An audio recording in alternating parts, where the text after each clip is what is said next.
91வது பாடல். மெல்லிய நுண்ணிடை மின்னணையாளே விரிசடையோன் புள்ளிய மென்முலை பொன்னனை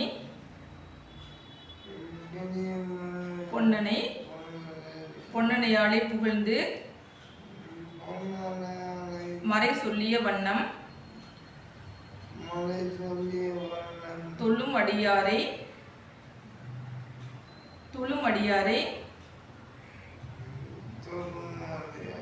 அவருக்கு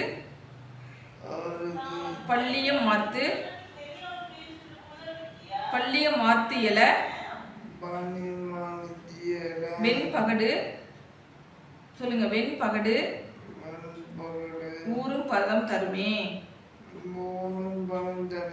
அருள் பெருஞ்சோதி ஓம் நம சிவாய சொல்லுங்க. திருச்சிற்றம்பலம் ஜெய ஜெய சங்கர சொல்லிச்சலாம். ஹரஹர சங்கர அவ்வளவுதான் சொல்லியாச்சுல. போதுமா? ஓகே.